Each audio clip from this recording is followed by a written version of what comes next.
It's good to have you once again on African Free Press Television for the news at dusk. My name is Leo Oketa, and these are the stories we're tracking for you at this moment.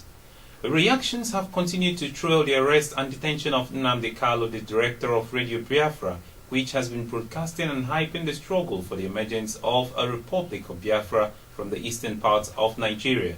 A struggle being championed by the Movement for Actualization of Sovereign State of Biafra, MASOB, and indigenous people of Biafra. In a statement, the MASOB faction spokesman, Uchenna Madu, had said the arrest is part of the price MASOB is paying for non-violent struggle.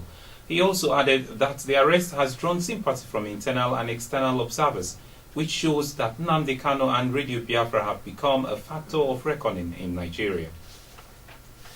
And the federal government has filed fresh charges against former head of service of the Federation, Steve Oronsaye, and 5 others before the Federal High Court sitting in Abuja. Recall that the federal government, through the Economic and Financial Crimes Commission, EFCC, had earlier filed a 24-count charge against Oronsaye and 2 other defendants over alleged fraud and money laundering offences involving 1.2 billion naira. And meanwhile, senators of the People's Democratic Party, PDP, has rejected Tuesday's votes and proceedings held for the confirmation of Rotimi Amechi, former Rivers State governor, and some of the nominees confirmed by the Senate last week. Although the Senate adopted votes and proceedings, the PDP senators were firm in their dissent. Led by the minority leader Godswill Akpabio, PDP lawmakers moved to reject the confirmation of Amechi, who they had insisted that a committee report on the alleged corruption petition against him must be considered by the Senate to determine whether or not to confirm him. And Theophilus Danjuma, a retired lieutenant general and former army chief, has said that Boko Haram's ability to gather intelligence has become 100% better than that of the Nigerian army.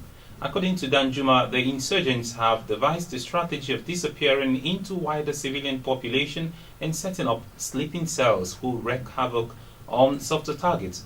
He said this new strategy has not only bolstered the intelligence capability of the terrorists, but has made them have superior surveillance techniques than Nigeria's security agencies. And in Lagos State Police Command has arrested the policemen attached to the anti-robbery section of the State Department of Criminal Investigation, YABA, over the abduction and torture of a journalist, Femi Owolabi.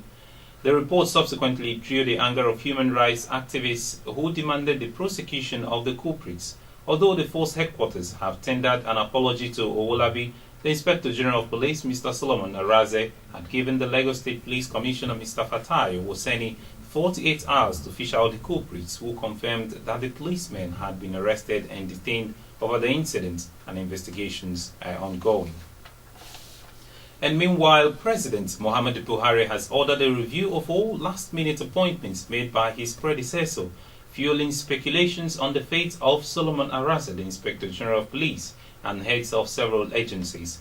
All appointments made by former President Goodluck Jonathan between April the 1st and May 28, 2015, the period when he handed over to Buhari, are now being reviewed. And now to the foreign scene. South Sudanese officials have reported that a plane has crashed shortly after taking off from an airport in South Sudan, killing more than 40 people. Although 3 passengers are said to have survived, the tail fin of the Russian-built plane and other parts were seen scattered along the banks of the White Nile River near the airport in Juba, the capital of South Sudan. Witnesses had said they counted at least 40 bodies at the crash site, and the director of Juba International Airport also said 3 people survived the crash, but local news outlets reported that only 2 people survived, one of them a child. And still on the foreign scene, Egyptian state media reports that 3 Egyptian policemen were killed today when a suicide bomber rammed his vehicle into a police club in the Sinai Peninsula, as the Islamic State group ISIS claimed the attack. The jihadists have carried out a string of attacks in or around the provincial capital in recent months, after the army launched a sweeping campaign in the peninsula bordering Israel and the Gaza Strip. And the Israeli military had raided a Palestinian radio station in the West Bank and confiscated equipment it said was being used to broadcast calls to attack Israelis. The military said it shut down the Al Hurriya radio station in the city of Hebron overnight, accusing it of inciting violence. Israel said the current spate of violence that started in mid-September has been set off by a Palestinian campaign of lies and incitement surrounding the sensitive Jerusalem holy site. The Palestinians countered by saying it is a result of frustration from nearly a half-century of occupation.